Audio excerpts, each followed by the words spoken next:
Well, I'm not sure how great that one is because, as you can see, the steering wheel gets no wet. But at least it's an option.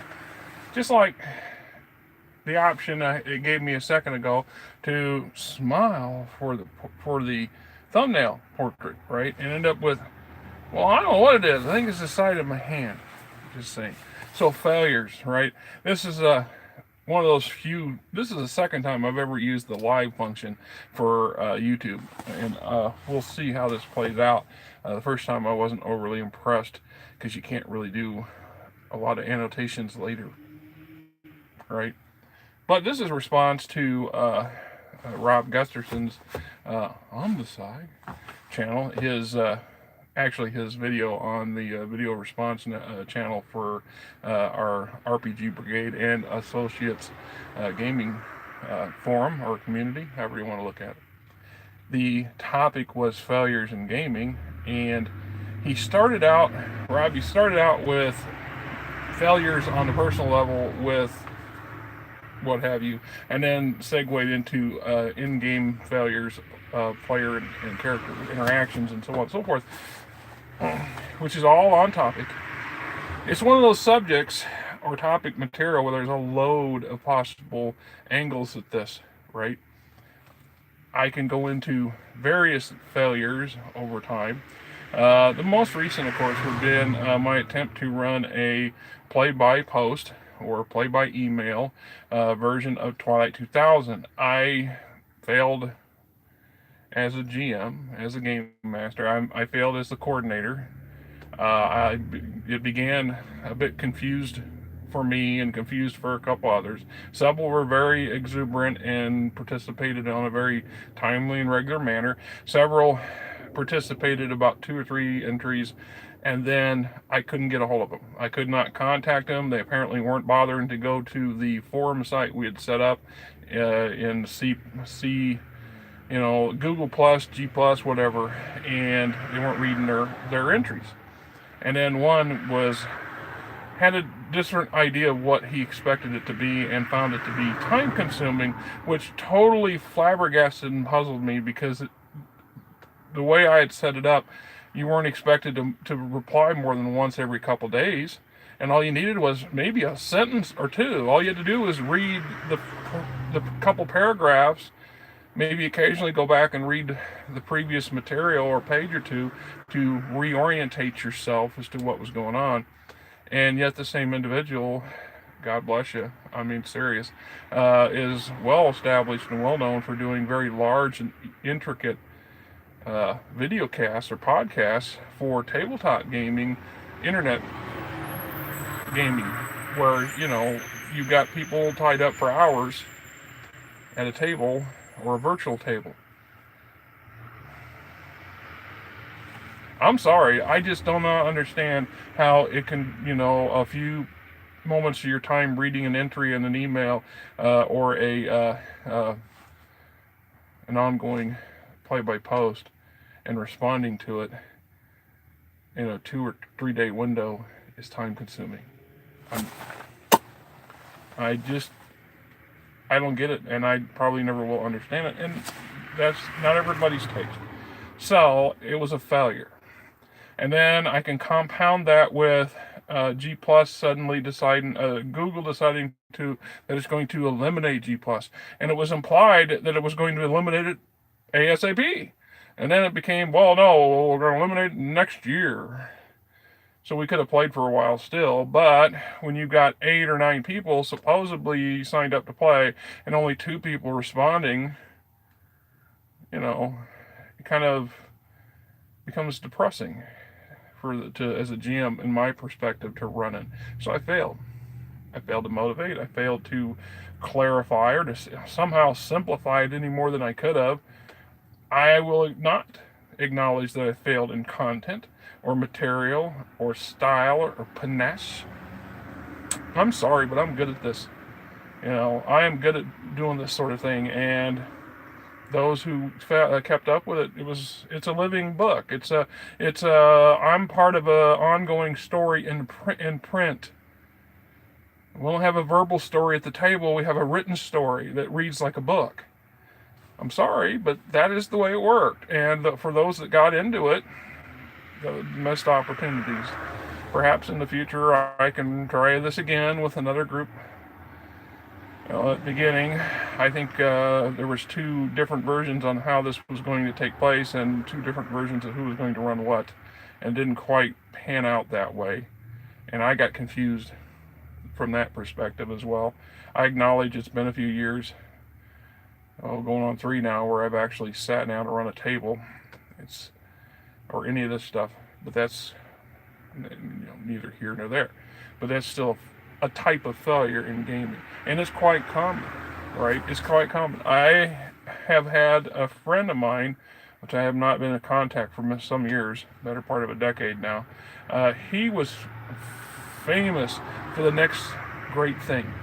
He would get lured into the newest, fattiest game that would come along, and he would go full bore, buy everything he could. He'd master it. He'd polish it. He'd spin it up, and it would be such a great entry. And we'd play a couple episodes, a couple game sessions, and then it would peter out because the next great thing came, and he lost interest in it. Yeah, I know what you're saying, Rob. I don't know. A lot of other things got in the way, right? It wasn't just the game group, but there was other issues. And then my personal life, it doesn't take much for me to become, I don't want to say despondent with some things, but it is what it is. But that situation's correcting itself in the very near future, and I'll have some more honest stability in my life, and I'll feel more like a person. There's a lot of personal issues there for me that will be resolved here shortly in a few weeks, and we'll go from there. And it'll be a different setting for me, a different setting for my channel. I've been pondering changing the name of my channel for some time, and I've been holding off for that moment, and that moment's coming because it's not the same. Things are moving around and moving different. It'll be the same kind of content and material for my own personal channel, but I think the name's going to change for sure, and the background setting will be more fixed. I'll have more room to work. There's a lot of things that I can do that takes table space. You guys are quite familiar with just how much table space some things require to do effectively. And if you're trying to focus all that stuff into, say, the size of a coffee table, and you have all your material on it, and you're surrounded by stuff, and you got somebody 3 feet away from you going, "Hey, did you see?" God, you love them. You want to cater to them, but no, I'm sorry. I didn't see what was on TV. I wasn't paying attention to that TV show. I don't like that particular show. I'm sorry. I was doing this thing, right? Yeah, big time. I imagine so, and I see improvements coming too because of that.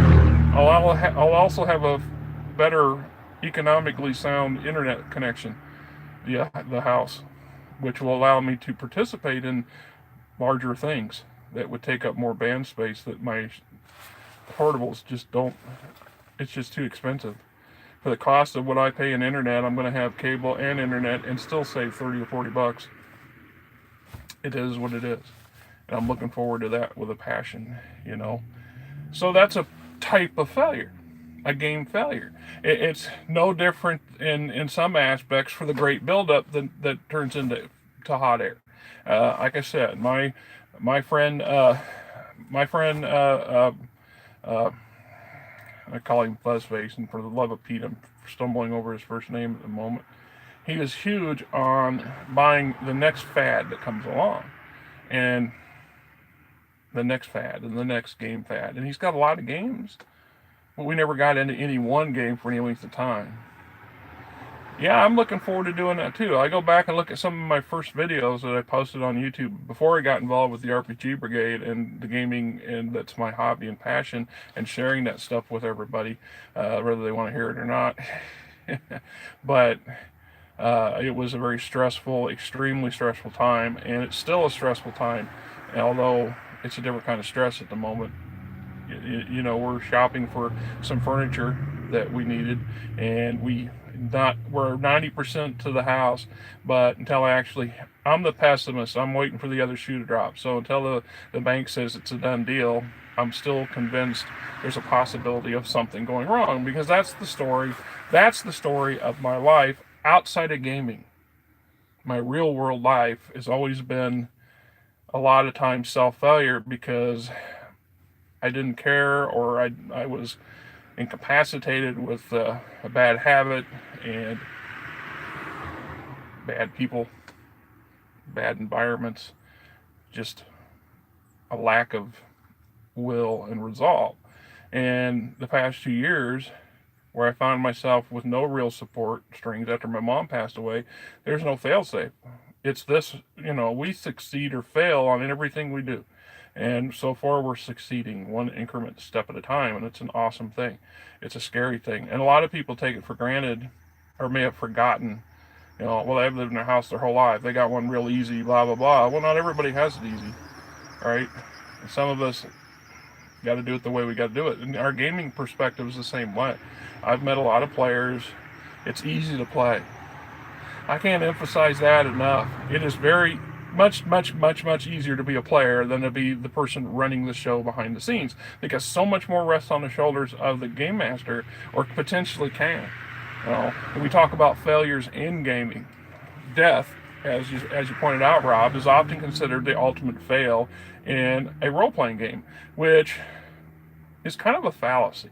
And I don't contradict what you said about Dungeons and Dragons, but I have to put an amendment in there that even in death, the sheer volume of mechanics available for the various layers of Dungeons and Dragons includes planar travel, life after death, interacting with the undead, so to speak, as literally undead, and or as spirits called back from or brought back from. And then we see in the literature attached to the genre time and time again, where somebody's died and they went, and their friends went into the afterlife for one reason or another, or their enemies went into the afterlife for one reason or another, to bring them back to fulfill something or to finish something.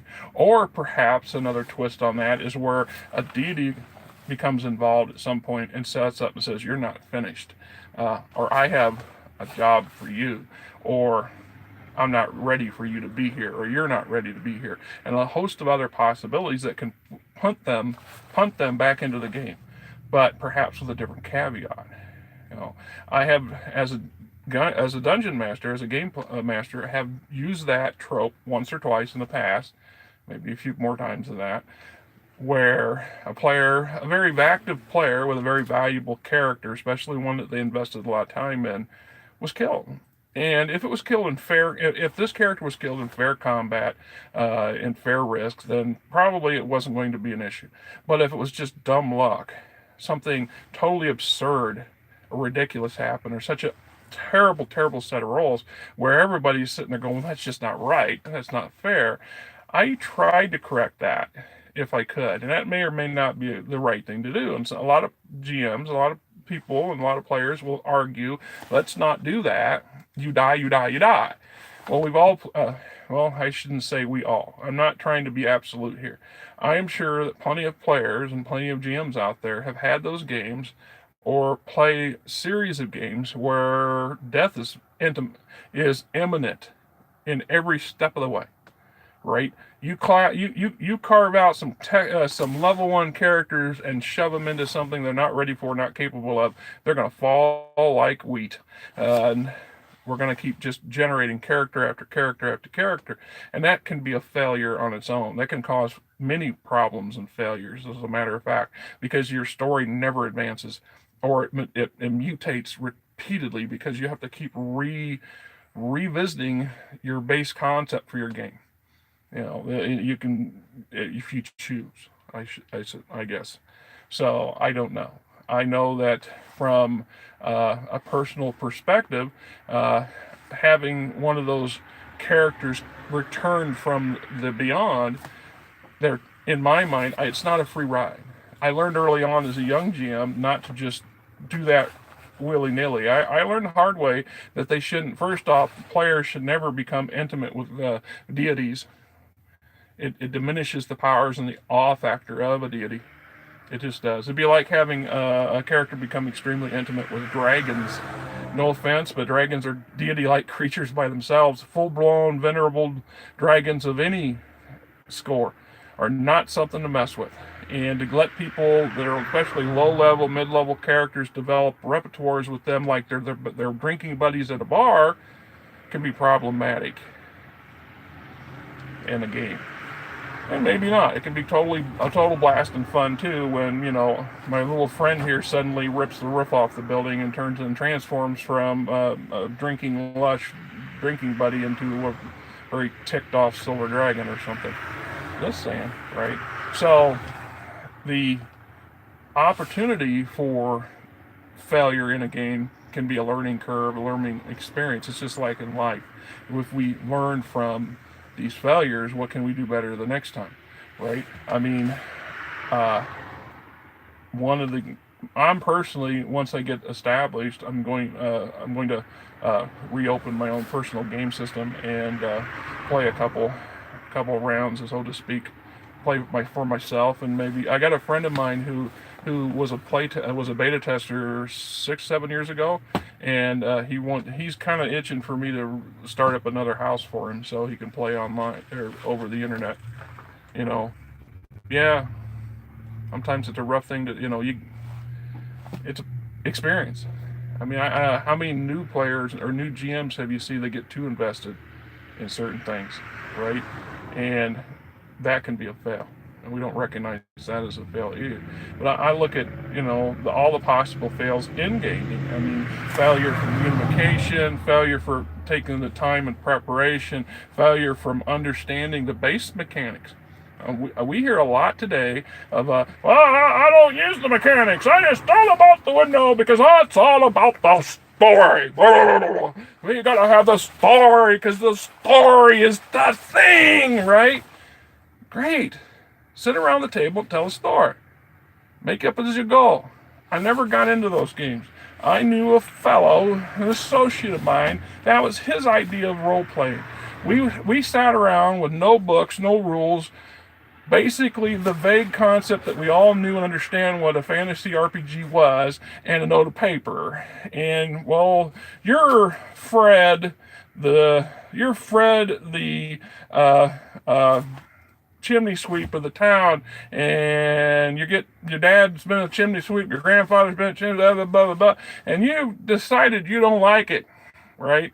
And you get an opportunity, something happens, and what are you going to do? You're going to change your life, right? Well, okay. Well, all you have is a broom, long-handled broom and some narky clothes, and you proceed from there. I mean, I started out as a scullion in the back of a tavern, and my first weapon was a used meat cleaver, and I used a steel or an iron pot that I found out back of the tavern that had a hole rusted through it as a helmet, and I picked up a broken chair with one leg still attached as an impromptu shield. And I went forward, and that's how the game progressed. And we got better as we went through it, or we didn't, but I got utterly confused once again, mostly from the lack of seeming structure. There's something for some of us. I'm old school, and that ruins me, I guess, for some new concepts or really obscure game styles of that type, because I need that book of clunky material. I want to know that there is a set standard for at least the basics, right? And we talk about, Robbie, and you did an awesome video on the red book, the red box set entry, and for a lot of us, that was our bread and butter. And we began at the little table. We were at the junior table and worked our way up, and there's something to be said about that. A lot of newer people that's come along since then, they leapt over those. They landed straight in the advanced versions with all the bells and whistles and extras. And in some cases were totally overwhelmed, or in other cases they embraced it full on, but they never quite grasped the nuances of the little stuff, of the increments. This is the beginning of the mega the metagaming style of play, where we saw this meshing of younger players that were winged and fed on video arcade, video table console games where everything's done for them. All they got to do is manipulate their character through the environment, or they picked up these advanced books with all the bells and whistles and wanted everything early on. They wanted that +5 Vorpal sword. They wanted it yesterday. And they weren't going to be happy if they didn't have it yesterday. And then when they got it, they wanted something better. And it was never ending, right? And so we ended up with this meta gaming culture in some aspects. And part of it, I feel personally, is because they didn't begin at the little table. They weren't eating at the kids' table. Yeah, but they don't. But it's they don't but they don't simulate the life challenges. But in part, this is why the early games or the beginners games are designed to get you to get to that point. They want everything now, and that's not necessarily a good thing. It's like playing in some ways, it's like playing a video game with the cheats enabled, or the cheats I have available. I know how to get unlimited gold, so I can always play with this particular console game and be successful at it. So we don't learn as we grow.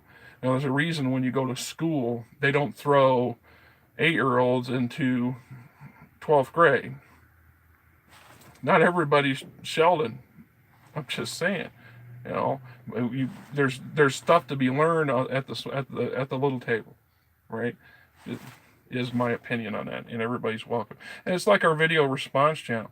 Rob, you, and I are dominating the channel for the most part, except one other fella. We see a lot of his material, Mr. M.L. Strauss, and he's got good stuff. You got good stuff, sir. GM Grumpy. Although for some reason I can never like your material, Mr. Grumpy.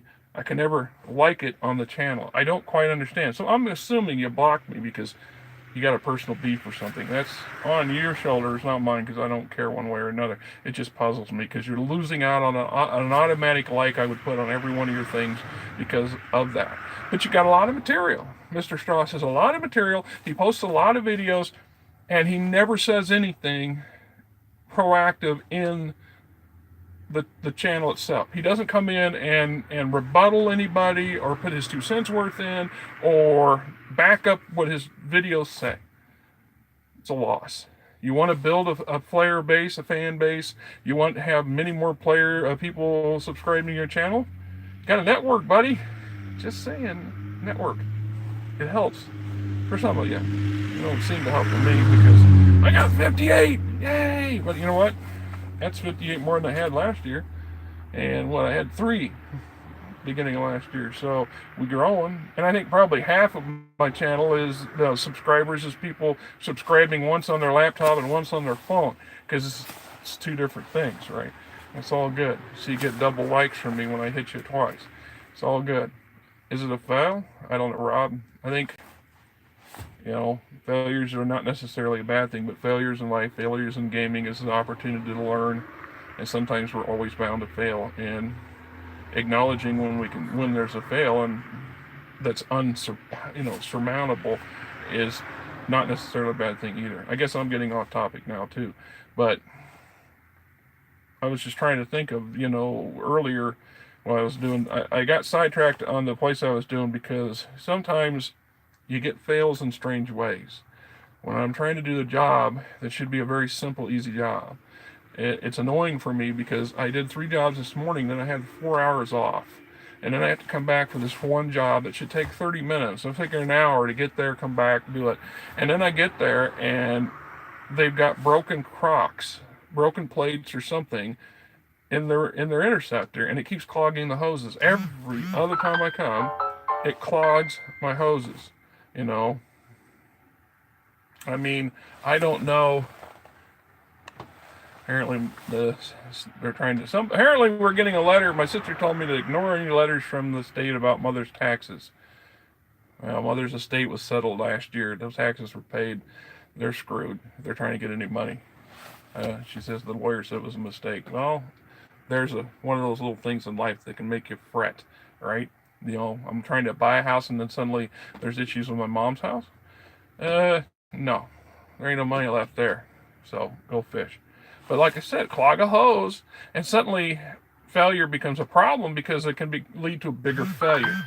If I can't unclog the hose, then the hose ends up spewing greasy, narky water everywhere. And in this case, it would have been all over cobblestone streets in a fancy little area of a little restaurant area in a place called Valley Junction in West Des Moines, one of the historical districts, right? And we try not to make messes because people cry. And okay, it's understandable, but certain things grease happens like water happens, and I can't always clean up something especially if it's really bad. If it gets too bad, then I have to call my boss. He has to get one of the hood crews out here with power washers and power wash the entire street. That's happened, right? It happened at one university not too long ago, or last summer. That wasn't funny. That was bad. But it's because somebody in the restaurant is putting broken pizza plates down the sink. I'm not sure even how that happens, but I've talked to the owners of this place several times over the past 6 months about that, and I told them, I said, you're going to have a problem with the plumbing. You're not only causing this job to take twice as long as it should every other time, which isn't fair to my employer, making me have to work longer to clear these hoses, but their own plumbing's going to get jammed up at some point, and they're going to complain to us that somehow we're clogging their pipes, and they're going to have to pay for a plumber to come out and snake their pipes out, which potentially could damage the pipes because of we're using, these ain't cheap little plates they're talking. I mean, I big chunks like this. I took pictures. I learned a long time ago. Whenever there's a failure, take a picture so you can send it to the boss man, because the boss man, if you got it on documentation, it makes you a little easier to defend situations, so they can't come back and turn it on you. So it's the same thing in gaming, right? I mean, if I've got somebody who dies, do I want to turn this around? Do I want to end the game? How many times has that happened to you, Rob? Have you had a group where one person dies and the whole group just throws their hands up, more or less collectively decides the particular campaign's done? Because either that one character was important to the story, or was a key player and everybody was fond of that player, or the player themselves is so cheesed that the character croaked that they can't let go of it and accept the opportunity for introducing yet another new character. I think it has to happen to every GM more than one time. I mean, if I'd like to honestly hear somebody tell me they have a perfect campaign every single time, that they don't have failures. It is part of life. Anyway, I've been rambling now, going on 30 minutes, and this is live from Valley Junction, Des Moines, Iowa. And I'm done for the day. Fat Man Sandy's heading home to the RV, going by the little house that we are hoping to move into in 3 weeks, and call it a night, right? Thanks for tuning in there, Rob. I really do appreciate it. Now if I can figure out how to turn this thing off. Yeah.